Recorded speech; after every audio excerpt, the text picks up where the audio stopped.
오늘은 모든 삶의 동기 감사라고 하는 제목으로 이렇게 말씀을 나누고자 합니다. 메가더 장군, 리드웨이 장군, 백성혁 대장, 김동석 대령, 이들은 미국 정부가 선정한 한국전쟁의 4대 영웅들입니다. 메가더 장군, 리드웨이 장군, 백선혁 대장 등 3인은 한국전 당시에 사령관 국군 참모 총장을 역임한 5성 내지 4성의 장군들이지만 유일하게 장군이 아닌 사람으로서 전쟁 영웅으로 선정되신 분이 바로 김동석 대령님이십니다. 북파 공작원의 대부로서 한때 영화 실미도처럼 진짜 김일성 암살 작전에 투입되기도 했습니다. 당시 원산에서 북한군 사령관 취임식에 직접 방문하여 북한군 사기를 진작하고 오후 3시경에 특급 열차를 타고 김일성이 돌아간다는 첩보를 입수하고 2시 55분에 기습하여서 김일성을 암살하기로 계획을 다 짜두었습니다. 하지만 김일성에게도 천운이 따랐던지 10분 일찍 2시 50분경에 서둘러 출발하는 관계로 단 5분 차이로 김일성을 놓치고 말았다고 합니다. 도착했을 때는 아직도 김일성이 피우다만 그 담배꽁초의 온기가 남아있을 정도였다고 하네요. 6.25가 터졌을 때 그는 육군 중위로 보병부대 중대장이었습니다. 전쟁 발발 이후에 속수무책으로 밀리던 국군은 마침내 낙동강 전선을 마지노선으로 잡고 최후의 결전을 준비하고 있었습니다. 이때 당시 김동석 중위는 소를 모는 농부 복장으로 위장을 하고 날뛰는 소를 놓쳐버린 신용을 하면서 적진으로 들어갑니다. 적진으로 들어가서 적진의 동태나 병력의 규모나 화기고 등을 샅샅이 파악하고 나서는 국군 제17연대의 정보를 제공함으로써 적 15사단을 4일 동안 치열한 공방 끝에 괴멸하는 혁혁한 공을 세운 바가 있습니다. 이는 국군에게 첫 승리에 정말 영광을 안겨주는 그런 기회였고 낙동강 전투에서 반격의 신호탄을 올리는 그런 공이었습니다. 그 김동석 대령은 1950년 7월 강화도를 경유해서 인천으로 몰래 잠입한 이후에 북한군의 전력과 위치나 현황 등을 상세히 첩보하여 유엔군에 전달하게 됩니다. 메가더 장군은 김동석 대령의 첩보를 근거로 인천 상륙작전을 성공리에 이룰 수가 있었습니다. 그가 군을 떠나 예편을 할 때까지 받은 훈장만 해도 27개. 김동석 대령의 이런 공로가 인정이 되어서 미 2사단의 전쟁 기념관에는 김동석을 기리는 영웅관이 있다고 합니다. 기념관 앞쪽에는 김동석 대령의 흉상을 세워 오가는 장병들의 경의를 표하고 있습니다. 심지어 해마다 12월 16일이 되면은 김동석 영웅데이로 정하고 이날을 공휴일로 정해 전체 장병이 휴무를 하며 그의 공적을 기리고 있다고 합니다. 이 외에도 그에 대한 전쟁 기한은 이루 헤아릴 수가 없습니다. 그렇습니다. 사랑하는 성도 여러분, 오늘같이 좋은 날, 한 해의 수학을 돌아오면서 추수 감사절로 하나님께 영광을 돌려드리는 이날에 난데없이 영웅 이야기라니요.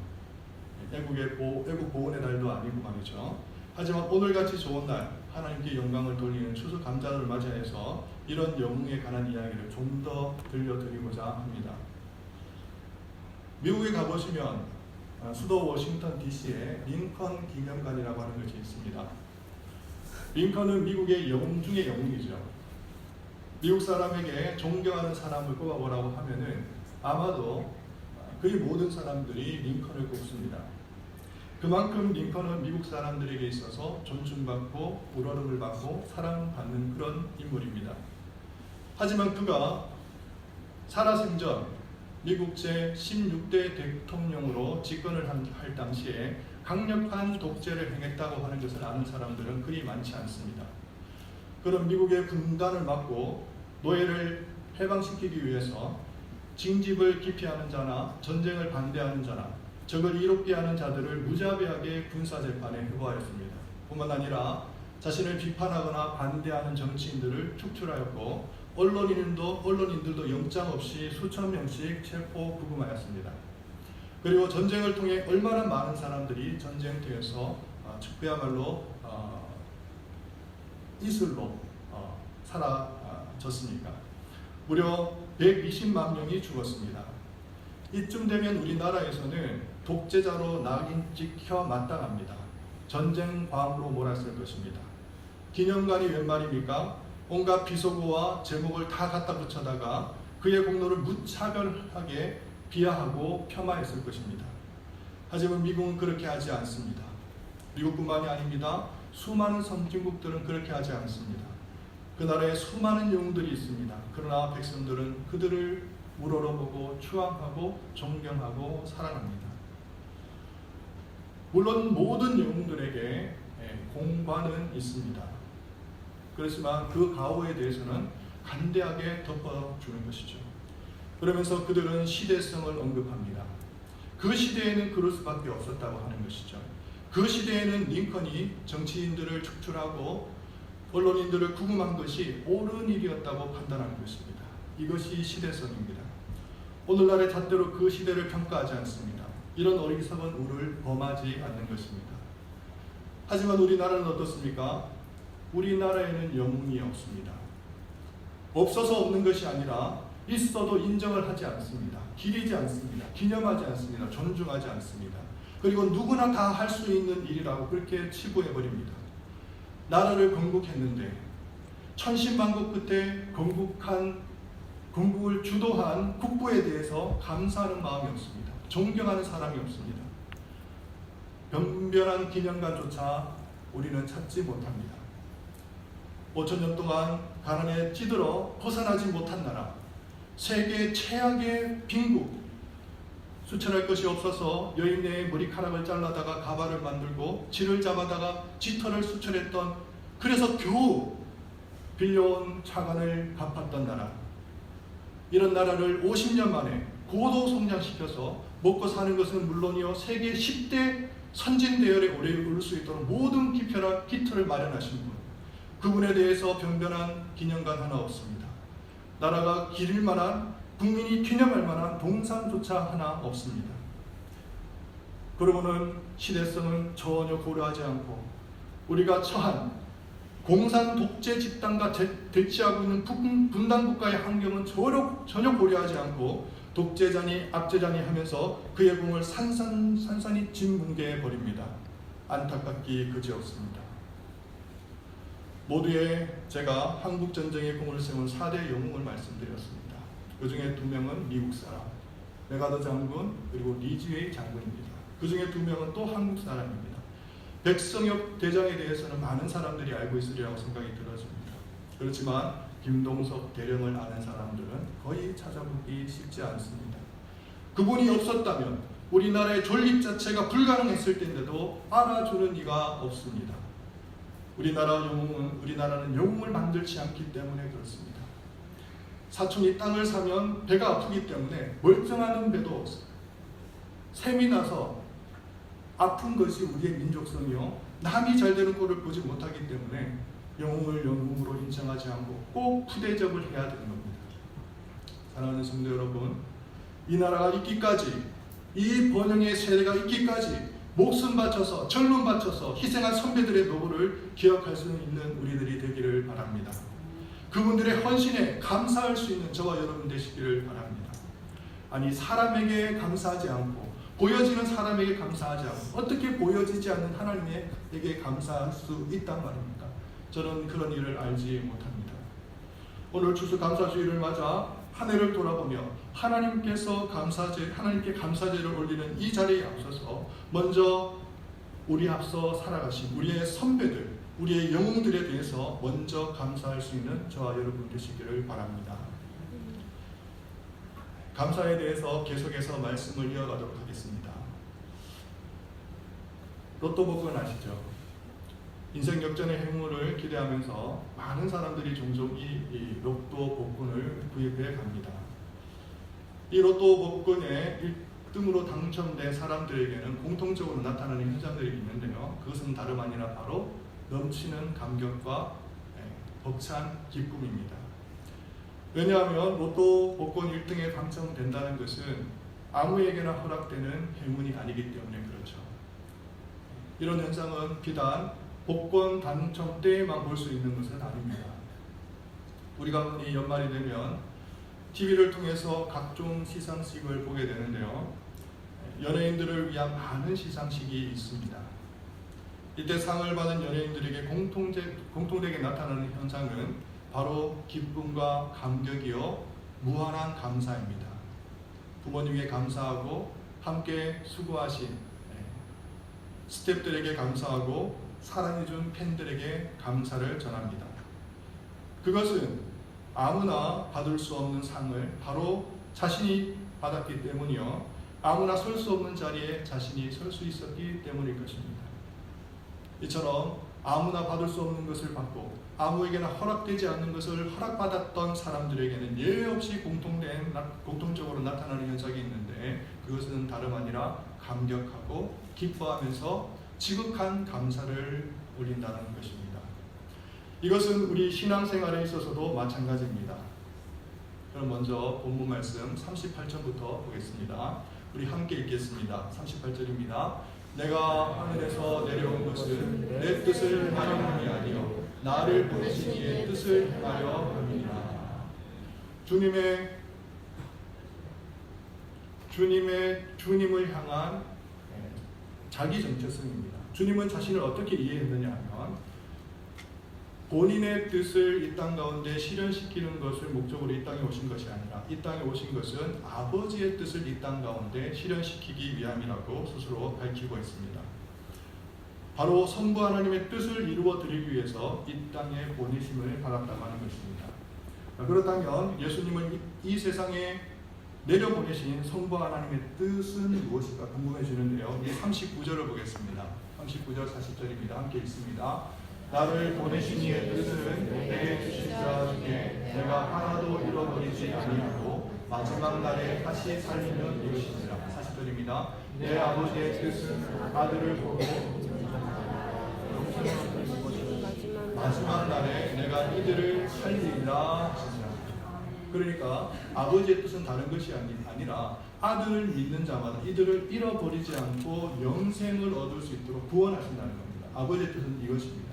자, 그러니까 주님께서 하시는 말씀 다시 한번 정리해보면 주님께서 이 땅에 오셨습니다. 이 땅에 오신 이유는 다름 아니라 아버지의 뜻을 이루기 위함인데 아버지의 뜻은 다름 아니라 아들을 믿는 자를 잃어버리지 않고 한 사람도 외면치 않고 그들이 영생을 얻을 수 있도록 구원에 이룰 수 있도록 은혜를 베풀어 주신다고 하는 것입니다. 자, 그러면 여기서 예수 그리스도를 믿게 되는 사람들은 어떤 사람들인가? 35절을 보겠습니다. 예수 그리스도를 믿게 되는 사람들입니다. 35절 함께 있습니다. 예수께서 이르시되 나는 생명의 떡이니 내게 오는 자는 결코 줄이지 아니할 터요 나를 믿는 자는 영원히 목마르지 아니하리라. 여기에 보시면 두 부류의 사람이 등장합니다. 예수님에게 오는 자가 있고 또 예수 그리스도를 믿는 자가 있습니다. 오는 자, 믿는 자. 그런데 이 오는 자, 믿는 자가 두 사람이 아니라 같은 사람입니다. 같은 사람. 예수 그리스도 오는 자는 예수 그리스도를 믿는 자고 예수 그리스도를 믿는 자는 또 예수 그리스도에게 오는 자입니다. 자, 그런데 어떻게 예수 그리스도에게 올 수 있느냐? 내 발로 걸어서 올 수 있느냐? 내가 결단하고 나의 의지를 통해서 예수 그리스도께 나올 수 있느냐? 성경은 그렇게 전하지 않습니다. 자, 우리 37절 보겠습니다. 37절 우리 함께 읽습니다. 아버지께서 내게 주신 자는 다 내게로 올 것이요 내게 오는 자는 내가 결코 내쫓지 아니하리라. 아멘. 예수 그리스도에게 어떻게 올 수 있느냐? 어떻게 우리 예수 그리스도를 믿을 수 있느냐? 성경 분명히 전합니다. 아버지께서 내게 주신 자, 아버지께서 예수 그리스도에게 맡기신 자, 아버지께서 예수 그리스도에게 온전히 의탁한 자, 그 사람만 예수 그리스도에게 나올 수 있다고 주님께서는 분명히 전하고 있습니다. 자, 그러면 반대로 예수 그리스도를 믿지 않는 사람들, 믿지 않는 사람들은 왜 예수 그리스도를 믿지 않느냐? 45절을 보겠습니다. 44절입니다. 우리 한번 띄워주시기 바랍니다. 한 목소리 읽겠습니다. 나를 보내신 아버지께서 이끌지 아니하시면 아무도 내게 올 수 없으니 오는 그를 내가 마지막 날에 다시 살리리라. 오는 사람도 예수님께서 아버지께서 보내셔야만 예수 그리스도에게 올 수 있는 것이고, 믿지 않는 사람은 아버지께서 선택하시지 아니하셨을 뿐만 아니라 그를 이끌지 아니하셨기 때문에 믿지 않는 것입니다. 사랑하는 성도 여러분, 우리는 어떤 사람이냐면요, 특별한 사람입니다. 특별한 사람. 만세전에 하나님께서 우리를 택정해 주셨습니다. 많은 사람들 가운데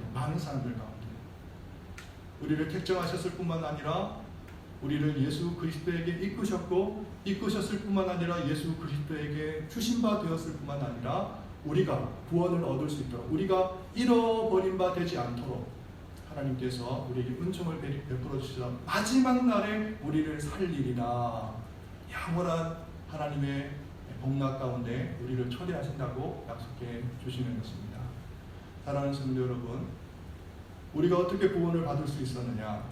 그것은 우리의 의지로, 우리의 결단으로, 내가 결정해서, 내가 믿고 싶어서, 내가 원해서 내 입맛대로 구원을 얻은 것이 아니라, 구원에 이른 것이 아니라 철저하게 하나님의 전적인 은혜로, 하나님의 전적인 선택으로, 하나님의 전적인 주권으로 우리는 구원받았다고 하는 것입니다. 비단 우리가 남들과 비교해서 감사하는 것이 아닙니다. 우주에 있어서 먼지밭도 못한 존재, 벌레만도 못한 존재, 미문에 불과한 우리들을 하나님께서 어여삐 여기셔서 우리를 선택하셨다고 하는 것입니다. 우리를 주의 자녀 삼아주셨다고 하는 것입니다. 이것이 놀라워서 하나님께 영광을 돌리지 않을 수가 없는 것입니다. 네, 좀 전에 우리 아이들이 나와서 찬양을 드렸습니다. 가사를 하나씩 들여다보면 참 재미있는데요. 제가 오늘 저녁에 설교를 준비하면서 우리 아이에게 가사를 좀 적어달라고 했습니다. 근데 필체를 보니까 저랑 비슷해요. 읽지를 잘 못하겠어요. 그런데 제가 나름대로 열심히 한번 노력해서 읽어보도록 하겠습니다. 자, 감사해. 한번 띄워주시겠습니까? 띄울 수 있습니까? 그렇죠. 예, 얘기 더 훨씬 낫네요. 자, 주님의 사랑 감사해. 우리를 구원하셨네 감사해. 마음을 다해 주님 사랑 감사해.